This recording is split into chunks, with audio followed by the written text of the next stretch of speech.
Sweater টেকা নাই দেখে কিনতে পারিনি। টাকা জমামু, জমায় জামা কাপড় জুতা মতো টাকা পয়সা একাধিক জায়গা কিনতে না। রাত বেলা আগুন পুয়া তারপর পুবে নিজের কষ্ট নিজের মনে ধরে রাখি, করার তো আর কিছু নেই। তামিম সদরঘাটে প্লাস্টিক কুড়িয়ে জীবন ধারণ করে। পরিবার থাকলেও এই পৃথিবীতে সে একা।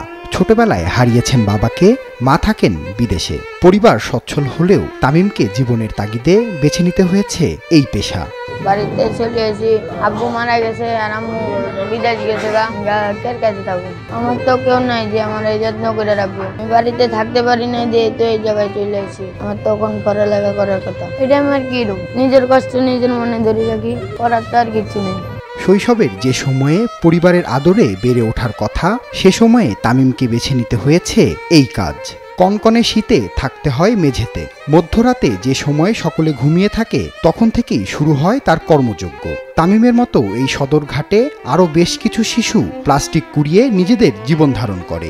মা একটা বিয়ে করে গেছে, দেখে লেখাপড়া করে বসে মা মারে, তারপর আমার নানি যাচ্ছি, নানিকে কামে করে খাওয়াবি, দেখি সবাই বোতল লুয়েছে, লেগে আমি বোতল লুয়ে শুরু করছি। আল্লাহ দিলে ভালোই লাগে। পরিবার আছে কিন্তু আমার মা নাই, আমার আব্বু আছে। আমার মা আমার ছোটবেলায় 1 বছরে চুয়ার পর আরেকজনের সাথে যায় বিয়ে বসে। সৎমা আমার ঠিক মতো খাওয়ান দেয় না, তারপর যে আমার একসাথে মারে লাড়ি দিয়ে বাড়ি মতো। তারপর আমার আব্বু আমার নানির কাছে দিয়েছে, আমার নানি আমার পাইলে পুরো বড় করছে, মানে লংসে উঠে আয়া বসে আয়া। এরপরে এই জায়গা অনেক পোলা পাইন আছে, তারপরে পোলা পাইনের লগে সেন্টারে যাই, ওপর সাব সেন্টারে, তারপর আবার ওদিকে ভাঙ্গার দোকান আছে, ভাঙ্গার দোকান। এই সকল কিশোরদের গল্পটিও তামিমের মতো। কারো বাবা মা কেউ নেই, কিংবা সৎ মায়ের অত্যাচারে বাড়ি ছেড়েছেন। এই কিশোরদের জায়গা হয়েছে সদরঘাটে। মধ্যরাতে দূরপাল্লার লঞ্চ আসলেই শুরু হয় তাদের কাজের তোড়জোড়। কনকনে শীতের মধ্যে গায়ে সোয়েটার না থাকলেও ঘাড়ে বস্তা নিয়ে লঞ্চে লঞ্চে কুড়িয়ে ফেরেন প্লাস্টিকের বোতল।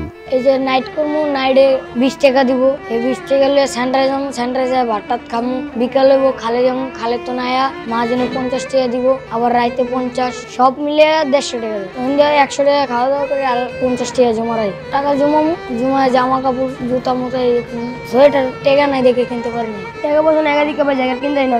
রাত বেলা আগুন পুয়া তারপর পুবে। মধ্যরাত থেকে শুরু হয়ে বিকেল পর্যন্ত চলে তাদের এই কাজ।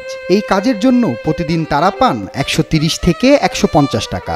শিশুশ্রম জরিপ 2022-এর তথ্য মতে বাংলাদেশের শিশু শ্রমিকদের মধ্যে 10,70,000 শিশু ঝুঁকিপূর্ণ কাজ করে এবং 20,10,000 শিশু শ্রমিক পারিশ্রমিক পায় না। সকালে হলে বোতল ঢোকাই, এই দুপুর হলে সেন্টারে যাই, সেন্টার তো খাওয়া যাই, খালে আর পরে আবার জিরাই, আবার এটা কাম করা লাগে, ওই টুকু ভাল ভাঙতে হয়, আবার এই বাসা দিতে হয়, আর ঘুরতে হয়, আবার খালে যেতে হয়। খাইলে দুপুরবেলা থেকে ঘুমায় না, যা ঘুমায় তারা ঘুমায়, আবার রাইতে হলে ঘুমায়। 4টা বাজে উঠতে যায় ধরতে গেলে, জায়গা আবার যে বেশি জাগতে থেকে উঠতে কষ্ট হয়। শীতটা আমাকে লাগে না, পড়ি না, ভালো না আছে। ঝুঁকি নিয়েই এক লঞ্চ থেকে আরেক লঞ্চে লাফ দিয়ে এই শিশুরা সংগ্রহ করে প্লাস্টিকের বোতল। তারা মূলত একজন মহাজনের অধীনে কাজ করে। এই শিশুদের প্রতিদিন প্লাস্টিক কুড়ালেই কাজ শেষ নয়। সারাদিনের কুড়ানো প্লাস্টিক বোতল ভেদে তাদেরকেই করতে হয় আলাদা। নোংরা আবর্জনা থেকে প্লাস্টিক সংগ্রহ করতে শিশুরা নেয় না কোনো নিরাপত্তা ব্যবস্থা। স্বাস্থ্য ঝুঁকি নিয়েই তারা করে এই কাজ। যে বয়সে এ সকল শিশুদের থাকার কথা পড়ার টেবিলে, তবে জীবনের তাগিদে তারা বেছে নিয়েছেন এক অদ্ভুত পেশা। সকল ব্যস্ততার মাঝে এই শিশুদেরও মনে পড়ে পরিবারের কথা। কতকাল পরিবারের সাথে কাটেনি সময়, হয়নি দেখা। একথা মনে হলে চোখ ফিকে হয়ে যায়, দাগ কেটে যায় এই শিশুদের মনে। যেটা মন খারাপ হয় এটা মায়ে একটা কোনানে যে বইতাই, তারপর আর কি মনটা আবার ভালো হইলে আবার আই, কান্না ফেলে আর কি রুম। আমার তো কেউ নাই যে আমার এই যত্ন করে রাখবে। মানে একটা বাচ্চা একটা বাবা মার সাথে যাইতেছে, এই কারণে আমার দেখতে অনেক খারাপ লাগে। পরে আমি দূরে এক জায়গায় বই আসলাম। আমার আব্বা আছে না, তোমার গাড়ি বড় গাড়ি এদিকে যাইতে আছে আর রাস্তা পারতে না, আমার না দেখে আড়া গেছে, বড় গাড়ি আইয়া অ্যাক্সিডেন্ট করছে। আর আম্মা কিছু খাইতে পারে না, দেখা না খাইতে মারা গেছে। শিশুদের এই কাজে রয়েছে মারাত্মক স্বাস্থ্য ঝুঁকি। বিশেষজ্ঞদের মতে শিশুশ্রম বন্ধে এখনই নিতে হবে কার্যকর ব্যবস্থা। যে শিশুরা এই ঝুঁকিপূর্ণ কাজগুলো করছে তাদের জন্য বহুমাত্রিক ঝুঁকি রয়েছে। যেমন একটি হচ্ছে কম পোশাকে, শীতের যথেষ্ট পোশাক না পরে তারা পানিতে নাড়াই কাজগুলো করছে, এতে তাদের ঠান্ডা নিউমোনিয়া জাতীয় অসুখ বেড়ে যাওয়ার এক ধরনের সম্ভাবনা রয়েছে। অন্যদিকে নোংরা ময়লা পানি শরীরে লাগার কারণে ত্বকের কতগুলো অসুখ হয় এবং স্বাস্থ্য হজমতন্ত্রের কিছু সমস্যা তৈরি হয়।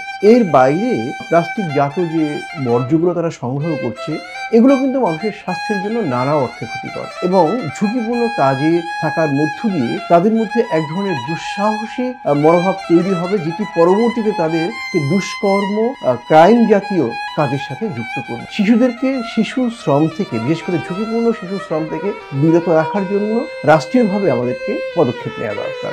স্বাস্থ্য ঝুঁকি কিংবা তীব্র শীতে টিকে থাকার যুদ্ধে এই সকল কিছুই যেন বেমানান এই শিশুদের কাছে। এখানে প্রতিদিন টিকে থাকাটাই একটা যুদ্ধ।